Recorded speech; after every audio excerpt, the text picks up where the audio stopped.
दोस्तों नमस्कार। जब मोहम्मद यूनुस पावर में आए तो उन्होंने बहुत से ड्रामे किए। कभी कह दिया कि हम चिकन नेक को ले लेंगे, कभी चाइना जाके कहते हैं कि हम जो चिकन नेक है उसका रास्ता बांग्लादेश से निकलता है, बे ऑफ बंगाल पे हमारा पूरा कंट्रोल है।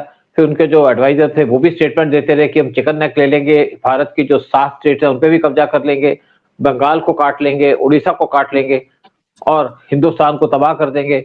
और हमारे पास तो 50,000 कमांडो है, हम ये भी कर देंगे, वो भी कर देंगे। और इन्होंने अपनी कंट्री के अंदर आईएसए के लोग भी बुलाए, आईएसएस के साथ-साथ जो आपके यूएस के सीआईए के लोग हैं वो भी बुलाए और वहाँ पे पीएम मोदी के ऊपर अटेम्प्ट भी करने की कोशिश की, लेकिन साथ में टर्किश इंटेलिजेंस वो भी लोग आए और ये सारे लोग आकर के चिकन नेक के आसपास घूमते रहे और फिर ये स्टेटमेंट आती थी वहां से। फिर इन्होंने अपना एक जो एयरपोर्ट है, जो 1971 का बना हुआ था, उसको डेवलप करना शुरू कर दिया और वहां पे हमारे को चिकन नेक को टारगेट करने की कोशिश की और फिर कुछ डील करने की कोशिश की, कभी पाकिस्तान से, कभी चाइना से, कभी कुछ और, कभी कुछ और हिंदुस्तान के ऊपर जो हिंदू थे वहां पे उनके ऊपर अत्याचार करने शुरू कर दिए। जो काबिल आदमी होता है, जो ताकतवर आदमी होता है, वो मजबूर लोगों के ऊपर अत्याचार नहीं करता, लेकिन मोहम्मद यूनुस ने सब कुछ किया जो उनके पास था। इंडिया ने अपना इनको कुछ दिखाने की कोशिश की, लेकिन उसके बाद एक और बात हुई कि पाकिस्तान ने कहा कि हम दोनों मिलकर के एक डिफेंस पैक्ट करेंगे और हम इंडिया को हरा देंगे। और जब ऑपरेशन सिंधु हुआ तो इंडिया ने, सबने देख लिया कि इंडिया ने कैसे पाकिस्तान का बुरा हाल किया। फिर बांग्लादेश ने भी स्टेटमेंट देनी शुरू कर दी। लेकिन जब बार बार ये बाज नहीं आए तो इंडिया ने चिकन नेक के आसपास हमारे जो 50,000 सोल्जर थे उसको 1 लाख कर दिया।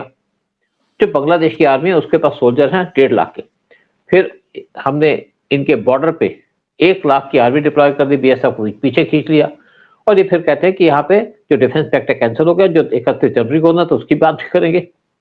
लेकिन इसी पे चर्चा करने के लिए हमारे साथ बैठे हुए शंकर पानी जी, जो बॉलीवुड के डायरेक्टर, प्रोड्यूसर हैं, फिल्म मेकर हैं और इन्होंने बांग्लादेश के ऊपर फिल्में बनाई हैं पाकिस्तान के लिए कुछ चैनल में काम किया, फिर बहुत से सीरियल्स बनाए इन्होंने और ये अच्छे समझते हैं पाकिस्तान की मेंटालिटी, बांग्लादेश की मेंटालिटी।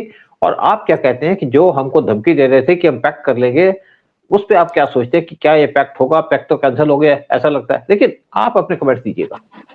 सर, किसी को हम धमकी देने से रोक सकते हैं क्या? ये इसको कहते हैं हूलबाजी, ये भोंकना कहते हैं। ये भोंके, और ये भोंके बिकॉज इनके पीछे जरा कोई एक लाठी लेके पाकिस्तान से जिहादी लोग जो थे, बड़े हार्डकोर वाले लोग थे, वो लोग साथ में मिल के आए। वो मिल के आए, उन्होंने ट्रीटी बनाई। लेकिन बांग्लादेश में कुछ तो सेंसिबल लोग हैं, पढ़े लिखे लोग हैं वहां पर, जिनको सेल्फ रेस्पेक्ट है और किसी को देश से प्यार है। उन लोगों ने ऑब्जेक्शन उठाई कई बातों पे और वो पैक्ट इनका गया टूट। वो कभी बनेगा ही नहीं सर, ये अपने बाप के नहीं हुए, ये तो कहां से एक दूसरे के। माने कल तक तो आपने बांग्लादेश को इतना बर्बाद किया, लाखों औरतों के रेप किए, लाखों लोगों को मारा, और आज अचानक उनके हिमायती बन गए। वो नहीं हिमायती बने, वो हार्डकोर मुस्लिम्स है ना, वो लोगों का खेल है ये सारा। But anyway, they are going to be exposed. और हमारे फॉरेन मिनिस्टर वहां पहुंचे, सबके छोटे मोटे प्लेन लेके पहुंचे लोग। हमारा भारी भरकम एक एयरफोर्स का बहुत बड़ा प्लेन गया वहां पर। वो प्लेन देख के उनके पसीने छूट गए होंगे कि भैया हम किससे बात कर रहे हैं, किससे हम लोग खुन्नस ले रहे हैं आके। India is a military power जो शोर नहीं मचाता, चुपचाप काम करता है ऑन ऑल फ्रंट्स। नेवी हो, आर्मी हो, डिजिटल वॉरफेयर हो, सैटेलाइट का हो, पूरा चुपचाप कर रहा है। And it is emerging as a major force. आप कुछ सर घंटों की बात नहीं, मैं बोलूँ कुछ दिनों की बात है। बांग्लादेश को सर ठीक करना है, military from army point of view, from a with the war point of view. If you want to do it, we can do it, which India will not do. I'm telling you, India करेगा नहीं। आके India की नीति ऐसी है कि भाई प्यार मोहब्बत से रहेंगे, पड़ोस को भी हम लोग मदद करेंगे। इसके बाद भी अगर उनकी कोई मदद होती है, कल उनकी बाढ़ आती है, तो फिर हिंदुस्तान जाके वहां हेल्प करेगा जाके। हिंदुस्तान एक ऐसा शहर, माने ऐसा एक कंट्री है जो सोचता है कि पूरी वर्ल्ड उनकी फैमिली है। हम लोग नहीं सोचते कि ये काफिर है, इसको मार दो, ये हमारे धर्म का नहीं है, इसको। हमारे यहाँ धर्म नहीं आता, इंसानियत रहती है। हमारा धर्म, सनातन धर्म, ये कहता है कि हर इंसान में भगवान है। हम तो कहते हैं हर बांग्लादेशी में भगवान है, हम तो कहते हैं हर पाकिस्तानी के अंदर भगवान है, and we will take care. But अगर कहीं आपने हमें छेड़ा तो हम नहीं छोड़ेंगे आपको, ये आप याद रख लीजिए। ये आज हम पूरे कैपेबल हैं to fight on several fronts, ये हमारे तैयारी हो चुकी है कि, और अगर किसी ने मौका दिया, जैसे पाकिस्तान सर 3-4 दिन से ज्यादा लड़ नहीं सकता, बता रहा हूँ, शायद 3-4 घंटे से ज्यादा भी नहीं लड़ पाएगा हिंदुस्तान के साथ। वही बात इसके जो छोटे भाई बांग्लादेश का है। But India doesn't want, war is not a situation, that is what we will try to avoid that till the last moment. जब मजबूर हो जाएंगे तो फिर भैया फिर तो हाथ उठाने की अगर मजबूरी आ जाएगी तो हाथ उठाएंगे, but India will never indulge start a war. बिल्कुल नहीं, स्टार्ट तो तभी नहीं किया। आप 65 का वार लगा लीजिए, पाकिस्तान ने इंडिया पे अटैक किया था, ये तो हिस्ट्री बताती है। 71 का वार है तो पाकिस्तान ने अटैक किया, और जब 1999 के अंदर कारगिल वार हुआ तब भी इन्होंने स्टार्ट किया था, और जब ये हारने लगे तो ये पहुंच गए क्लिंटन के पास, यूएस के प्रेसिडेंट के पास, कि आप रुकवाइए। उनका जी वार तो आपने स्टार्ट किया, आप रुकवाइए, हम क्या करेंगे इसके अंदर, हमारा कोई रोल नहीं है। और उसके बाद इन्होंने वार रुकवाने की बात की, यानी कि अपने लोगों को वापस लेने की बात की, क्योंकि तब तक हमने इनके लोगों को मारना शुरू कर दिया था, बड़ी तेजी से मारना शुरू कर दिया था। 3000 हमने पाकिस्तानी सोल्जर मारे थे कारगिल के अंदर, जबकि वो ऊंचाइयों में बैठे थे, नहीं मानने को तैयार नहीं। फिर जब ऑपरेशन नहीं ना माने कोई बात नहीं, वो तो माननी ही नहीं, खैर उसमें तो ये काफी कैपेबल है झूठ बोलने में, जैसे आपने कहा। देखिए फिर 70 जो आपका इस टाइम पार हुआ, जो हमने ऑपरेशन सिंदूर किया, हमने इनकी 9 बेसिस पे अटैक किया जहां पे इनके टेररिस्ट बैठे हुए थे, 9 टेरर कैंप को डिस्ट्रॉय कर दिया। उसके बाद फिर इन पे जब कहा कि अगर आप कुछ नहीं करोगे तो हम भी कुछ नहीं करेंगे, लेकिन पाकिस्तान को लगा कि ये बहुत पावरफुल है, इसके पास तो चाइनीज भी इसके साथ खड़े हैं, टर्किश भी खड़े, तो इन्होंने टर्किश ड्रोन भेजने शुरू कर दिए, चाइनीज मिसाइलें भेजनी शुरू कर दी। इंडिया ने सारी मिसाइलें और ड्रोन को रोक दिया, कोई भी हमारी कंट्री के अंदर नहीं घुस पाया। लेकिन उसके बाद इंडिया ने इनके ऊपर अटैक किया, और 4 घंटे के अंदर हमने पाकिस्तान की 9 एयर बेसिस को डिस्ट्रॉय कर दिया, तो मिलिट्री एस्टेब्लिशमेंट्स को डिस्ट्रॉय कर दिया, हमने इनके अवाक को डिस्ट्रॉय कर दिया। अवाक जो आंख और कान होता है किसी भी सिक्योरिटी फोर्स की। तो पाकिस्तान को लगा कि अब तो हम कुछ नहीं कर सकते, क्योंकि जहां पे इनके न्यूक्लियर वेपन्स रखे थे उसकी हमने एयर स्ट्रिप को डिस्ट्रॉय कर दिया, फिर केराला हिल्स को डिस्ट्रॉय कर दिया जहां पे इनके न्यूक्लियर वेपन्स रखे हुए थे। तो पाकिस्तान के जो चीफ हैं उन्होंने फोन किया हमारे चीफ को और ये कहा वार रोक दो, तो उन्होंने वार रोक दिया, क्योंकि हम वार नहीं चाहते थे। हम ये नहीं चाहते थे कि हम भी इस तरह फंसे हैं वार के अंदर, जिस तरीके से रशिया फंसा है या जिस तरीके से ईरान फंसा हुआ है। तो वर्ल्ड ने देखा इसके ऊपर, बांग्लादेशियों को पता है। लेकिन जब बांग्लादेश बार बार ऐसी बातें कर रहा था और एक अलायंस बनाने की कोशिश कर रहा था पाकिस्तान के साथ, कि पाकिस्तान ने कहा कि इंडिया ने तब तो हमको जीत पाया क्योंकि आप हमारे खिलाफ लड़ रहे थे, अगर आप हमसे मिल जाओगे तो हम दोनों इसको कुचल देंगे इंडिया को।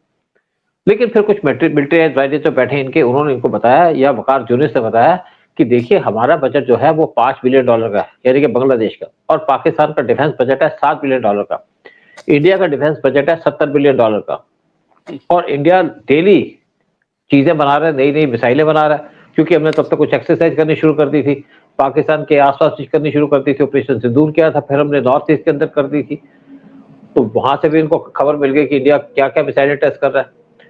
तो ये घबरा गए, और फिर ये भी कहा कि इंडिया का $10 बिलियन का खर्चा होता है, $20 बिलियन का हर एक साल अपने डिफेंस फोर्सेस को मॉडर्नाइज करने का, क्योंकि बहुत सी चीजें ले रहे हैं, न्यूक्लियर सबमरीन बना रहे हैं, हम प्लेन लेने जा रहे हैं, फाइटर जेट लेने जा रहे हैं, फिर 3rd एयरक्राफ्ट कैरियर बनाने जा रहे हैं, हम यहाँ पे मिसाइलें ले रहे हैं, यहाँ पे हम SSBN ले रहे हैं, यानी कि न्यूक्लियर सबमरीन बना रहे हैं। फिर जब हमने यहाँ पे एक और टेस्ट किया था K4 मिसाइल का, जिसकी रेंज है 3500 किलोमीटर की, तो यहाँ पे खलबली मचनी शुरू हो गई। तो इन्होंने कहा भाई अगर आप पंगा लोगे तो आपको प्रॉब्लम हो जाएगी। तब तक ये भी समझ में आ गया इनका, जब इनको हादी को मारा तो इन्होंने इंडिया को ब्लेम लगा दिया हिंदू को कुचलने के लिए। जब हादी के भाई ने कहा कि हादी को मारने के पीछे तो मोहम्मद यूनिस का हाथ है, तो यूनिस साहब की गर्दन हिल गई। फिर जिस आदमी पे एलिगेशन लगाई थी और जिसको कहा था कि इंडिया भाग गया, उस आदमी की स्टेटमेंट आ गई दुबई से कि मैं तो दुबई में बैठा हूँ और इसके मारने के पीछे तो जमात इस्लामी है। तो मोहम्मद यूनिस साहब की और जरा गर्दन घूम गई।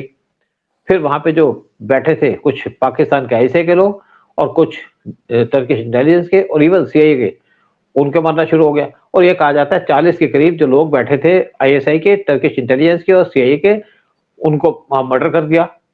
अननोन गनमैन तो नहीं था वहां पे, लेकिन अननोन लोगों ने उनको मर्डर कर दिया, उनको पॉइजन दे करके। तो वहां पे घबराहट हो गई। तो इन्होंने जो एग्रीमेंट साइन होना था 31 दिसंबर को, उसको पोस्टपोन कर दिया और कहा जी अगली गवर्नमेंट आएगी तो डिसाइड करेगी, क्योंकि जब बात की गई कि अगली गवर्नमेंट किसकी आएगी, वो आएगी बीएनपी की, तो बीएनपी ने कहा जी हम तो इंडिया से पंगा लेंगे नहीं, बीएनपी जो खलीदा जिया की पार्टी है। और जब एस जयशंकर अभी गए थे बांग्लादेश के अंदर, आपने जैसे उसमें बात की कि वो एक स्पेशल प्लेन के अंदर गए, वो भी मिलिट्री का प्लेन, और ढाका नहीं बल्कि एक कंटोनमेंट पे उनका प्लेन लैंड किया, और जितने भी लोग आए थे वहां पे फॉरेन से, चाहे पाकिस्तान के स्पीकर आए थे, वो तो नॉर्मल एयरलाइन के अंदर आए थे, और बाकी जो आए थे अपने छोटे छोटे प्लेन लेके आए थे, लेकिन इंडिया का बहुत बड़ा प्लेन था क्योंकि पूरी सिक्योरिटी वहां पे थी, पूरा इंतजाम करके आए थे, तो इससे भी वहां पे गड़बड़ मच गई। फिर आप ये कहा गया एस जयशंकर से कि जब खलीदा जिया की फैमिली के मेंबर से मिले, साथ में मिले उनके बेटे से, और सारी जो बात हुई, तो जो एडवाइजर थे उन्होंने कहा जी मोहम्मद यूनिस आपसे मिलना चाहते हैं, तो उन्होंने मना कर दिया कि मुझे उनसे नहीं मिलना, क्योंकि उनसे बात नहीं करेंगे, उनकी कोई यहाँ पे पावर नहीं है, उनकी कोई पोजीशन नहीं है, वो सिर्फ इंटीरियम गवर्नमेंट संभाल के बैठे हैं और उनका एजेंडा भी एंटी इंडिया है, तो आई वोंट मीट हर। लेकिन उसके बाद ये एग्रीमेंट उन्होंने कहा जी, क्योंकि जब खलीदा जिया के बेटे से बात की, क्योंकि वो अगले प्राइम मिनिस्टर बनने की पूरी तैयारी कर चुके हैं, तो उन्होंने कहा जी हम ऐसा एग्रीमेंट नहीं करेंगे पाकिस्तान के साथ, हम 1971 की जो इंसिडेंट है भूल नहीं सकते।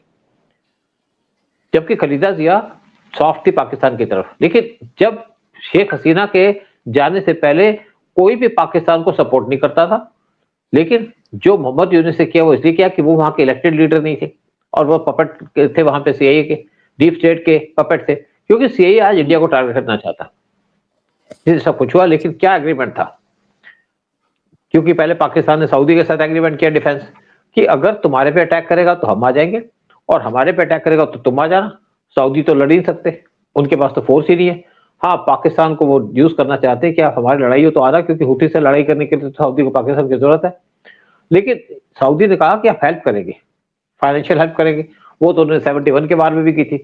71 वार के अंदर सऊदी ने 400 टैंक दिए थे पाकिस्तान को, तब भी पाकिस्तान हार गया, इवन बाकी मुस्लिम कंट्री ने भी इनको दिए थे। लेकिन आज सिचुएशन अलग हो चुकी है, सऊदी पैसे दे सकता है लेकिन सऊदी लड़ेगा नहीं आपके लिए। उसी तरीके से वो एग्रीमेंट एक तरीके से डिफंक्ट एग्रीमेंट है। हाँ, आप बताइए, फिर मैं बात करता हूँ फाइनल। सर यहाँ दो बातें मैं बताऊंगा कि एक तो बांग्लादेश हिला हुआ है हिंदुस्तान के आउटरीच से, कि किस तरह से जब हमारे प्राइम मिनिस्टर गए हुए थे चाइना फॉर द मीटिंग, किस तरह से उनकी लाइफ के ऊपर अटेम्प्ट हुआ, और बांग्लादेश में बैठा हुआ डीप स्टेट का अमेरिकन उसको मौत के घाट उतार दिया था। तो वहां पर ये लगे कि यार इनकी तो पहुंच बड़ी जबरदस्त है। सर दूसरी बात ये है, देखिए पाकिस्तान का मैं जो आप लोग बार बार हम लोग जिक्र करते हैं कि भैया वॉर शुरू हुई और उनके जनरल ने, नहीं, ऐसा नहीं। वो लोग रोते रोते जैसे इंडिया की बम्बार्डमेंट वगैरह शुरू हुई और एयरपोर्ट खत्म करने लगे, तो भागे भागे गए अमेरिका के पास। अमेरिका ने इंडिया को बोला कि यार ये देखो आप बंद करिए जाके। तो यहाँ सीधा इंडिया का आगे, भाई हम लोग थर्ड इंटरवेंशन नहीं लेते, हम बात ही नहीं करते, जो हमें करना है डायरेक्टली करिए, अगर उनको वॉर रुकवानी है let the general request us and then will stop the war. And that बिल्कुल ठीक बात। हाँ, that is what happened, actually that is what happened sir. हाँ सर, आप बोलिए। अच्छा, बिल्कुल। अब मैं आपको एक फाइनल फीचर बता दूं कि जो डिफेंस एग्रीमेंट है इसमें क्या अचीव होना था। इसके अंदर बांग्लादेश की 8 एयरबेसेस, 4 नेवल पोर्ट्स वो पाकिस्तान की आर्मी यूज करेगी या उनकी नेवी यूज करेगी। साथ में जो पाकिस्तान की आईएसआई है वो 12 बॉर्डर पे, इंडिया के बॉर्डर पे 12 उनकी चेक पोस्टें होंगी, और साथ में पोस्टें होंगी बांग्लादेश म्यांमार बॉर्डर पे, और सारी वो एक्टिविटी करेगी, यानी कि जो टेररिस्ट एक्टिविटी करेगी इंडिया के खिलाफ और म्यांमार के अंदर, वो करेगी पाकिस्तान की आईएसआई अपने वेटरन को भेज के। इसी तरीके से बांग्लादेश की जो फोर्सेज हैं वो यूज करेंगी 6 एयर बेसिस जो पाकिस्तान की हैं और 4 सी पोर्ट पाकिस्तान के। और यूनिस गवर्नमेंट डिसाइड किया कि जो नई गवर्नमेंट पावर में आएगी वो अब डिसीजन लेगी, क्योंकि बांग्लादेश तो उनकी एयर बेसिस को यूज नहीं कर सकता।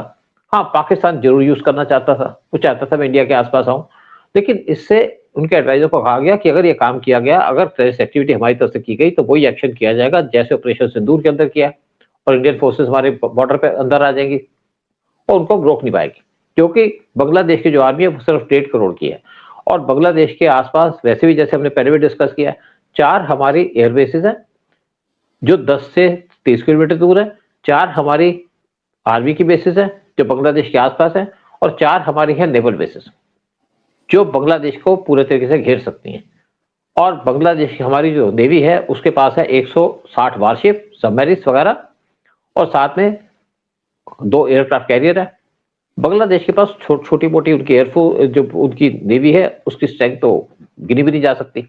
मतलब अगर हमारे नेवी भी एक्शन न ले तो उनकी नेवी किसी काम की नहीं है। तो उसके बाद एक और बात हुई, 26 दिसंबर को एक और इंसिडेंट हुई। एक यूएस के सीनियर डिफेंस ऑफिशियल, उनकी डेथ हो गई उनके कमरे के अंदर 26 दिसंबर को सेंट मार्टिन आइलैंड पे। उससे पहले भी कुछ इनके ऐसे के जो सीआईए के लोग थे मारे गए थे। जो ये खबर मिली तो उनके जो आर्मी के चीफ है वकार यूनिस, वकारुल जमान, वो इमीडिएट गए सेंट मार्टिन आइलैंड पे देखने के लिए। लेकिन जो इसकी डेड बॉडी थी उसको ढाका भेजा गया इमीडिएटली, और उसके बाद उसको यूएस के अंदर भेज दिया गया बगैर किसी टाइप की फॉर्मेलिटी किए हुए। ये जो न्यूज थी इसकी वजह से जो बांग्लादेश के और यूएस की फोर्सेस हैं उनके अंदर घबराहट मच गई, ये तो हमारे लोग मारे जा रहे हैं। इससे पहले भी 40 लोग जो सीआईए के थे या आईएसआई के थे या टर्किश इंटेलिजेंस के थे या बांग्लादेश इंटेलिजेंस के थे, उनको मार दिया गया था। मतलब नवंबर दिसंबर 2025 के अंदर किसी को होटल में जहर दे दिया गया, किसी को रास्ते में जहर दे दिया खाने के अंदर। और ये जो जहर था उसी टाइप का जहर था जो पाकिस्तान के जो इजराइल की मोसाद यूज करती है, यानी खाने मिला देती है और उसका ना कलर आता ना कुछ आता है। तो ये जो सारा काम किया जा रहा था ये किया जा रहा था रॉ के द्वारा, और साथ में केजी भी हमारे साथ काम कर रही थी, और साथ में यहाँ पे 10 के करीब हमास के लोग थे जो यहाँ पे पाकिस्तान ने छुपा के रखे थे, उनको भी मार दिया गया। क्योंकि जब इजराइल को बताया गया कि हमास के लोग इस टाइम पे बांग्लादेश के अंदर छुपे, यह सारी खबर थी रॉ ने यहाँ पे छुपे हुए हैं, तो इजराइल के मोसाद के लोग यहाँ पे आ गए और उन्होंने हमास के 10 लोगों को मार दिया, जिसकी वजह से यहाँ पे पूरा हड़कंप मच गया। मोहम्मद यूनिस से घबरा गए। आपको पता है कि जाकिर नायक ने आना था बांग्लादेश के अंदर विजिट के लिए और कम से कम 1 महीने उसने ठहरना था, उसकी विजिट को कैंसिल कर दिया गया। इसी वजह से कैंसिल किया गया कि उसको ये डर था कि उसको भी यहाँ पे मार दिया जाएगा। तो साथ साथ एक और बात थी कि इंडिया ने एक डिप्लोमेटिक प्रेशर भी डाला इनके ऊपर। हमारी मिलिट्री इंटेलिजेंस के लोग गए थे बांग्लादेश के अंदर और उनके लोगों से मिले थे कि आप जो एक्टिविटी कर रहे हो उस पर अपना कंट्रोल रखो, नहीं तो एक्शन लेना पड़ेगा। और बांग्लादेश के लोगों ने कह दिया हम कोई ऐसी एक्टिविटी नहीं कर रहे। साथ में जब हमने अपने फोर्सेस को खड़ा कर दिया, बीएसएफ को पीछे हटा करके बॉर्डर पे, तो तब इनकी अकल ठिकाने आई। इनको लगा तो इंडिया अटैक करने वाला है, हम क्या कर सकते हैं, हमारे पास तो कुछ है नहीं, ना डिफेंस सिस्टम है, ना हमारे पास आर्मी है, ना हमारे पास एयरफोर्स है। लेकिन एक और बात थी, उसके साथ साथ 24 दिसंबर को जो आपके रशिया के अंदर के एम्बेसडर थे बांग्लादेश के अंदर, वो मिले मोहम्मद यूनिस से और उन्होंने एक सील्ड कवर दिया उनको, जो दिया था पुतिन ने। एक मैसेज पुतिन का दिया गया उनको, और ये बड़ा स्ट्रॉन्ग मैसेज था जो पुतिन ने दिया था कि अगर तुम बाज नहीं आओगे तो तुम्हारी कंट्री मिट जाएगी, तुम्हारा देश खत्म हो जाएगा। क्योंकि हमने 1971 वार के अंदर इंडिया के साथ मिलकर के बांग्लादेश को क्रिएट कराया, और अगर आप ये टाइप की हरकत करोगे कि दोबारा पाकिस्तान के लोगों को बुलाओगे तो तुम्हारा वर्चस्व खत्म हो जाएगा। तो मोहम्मद यूनिस के सपने पैर से जमीन खिसकने लग गई। तो यहाँ पे इंडिया ने बहुत बड़ी गेम खेली। या तो मतलब एक तो हमने उनको मिलिट्री प्रेशर दिखाया, एक जो वहां पे इनके इंटेलिजेंस के लोग छुपे हुए थे तीनों कंट्रीज के, पाकिस्तान के, टर्की के और यूएस के, उनके अंदर खौफ हो गया कि इनको तो मारे जा रहे हैं यहाँ पे। और यहाँ भी देखा गया कि एक तरफ तो रॉ एक्टिव है जो दिखती रही, दूसरी तरफ आपकी मोसाद एक्टिव थी बांग्लादेश के अंदर, और तीसरी तरफ केजीबी वो एक्टिव थी। तो इनके तो पसीने छूट गए और कहा जी हम डिफेंस एग्रीमेंट नहीं करेंगे, जो अगली गवर्नमेंट आएगी वो डिसाइड करेगी। तो इसी वजह से ये जो डिफेंस एग्रीमेंट था ये कैंसिल हो गया। लेकिन फ्यूचर में बांग्लादेश करेगा नहीं करेगा किसी को नहीं पता, क्योंकि बांग्लादेश अगर ऐसी हरकत करेगा तो पाकिस्तान उसको नहीं बचा सकता, कोई नहीं बचा सकता बांग्लादेश को। क्योंकि आज हिंदुस्तान ना तो यूएस की परवाह करता है ना पाकिस्तान की परवाह करता है। पाकिस्तान की तो अपनी जमीन गीली पड़ी है नीचे से, इनके तो खुद पजामे गीले हो जाते हैं मोदी का नाम सुन करके। सोच साहब, यहाँ पर ये चिकन नेक की बात कर रहे हैं, नॉट रियलाइजिंग कि बांग्लादेश तो सारी हर डायरेक्शन से इंडिया से घिरा हुआ है, माने चारों ओर से। और सी का भी हमारा मतलब आज इतनी डोमिनेंस है हमारे पास, इतनी पावर है हमारे पास। माने आप चिकन नेक की बात कर रहे हैं वहां पर, and you are actually a chicken neck, कभी भी आपका गला मरोड़ सकता है इंडिया। बिल्कुल बिल्कुल। चलिए ठीक है, प्रोग्राम खत्म करते हैं। हम आपसे रिक्वेस्ट करते हैं चैनल को सब्सक्राइब कीजिए, वीडियो को शेयर कीजिएगा। जय हिंद, जय भारत। जय हिंद, जय भारत, वंदे मातरम।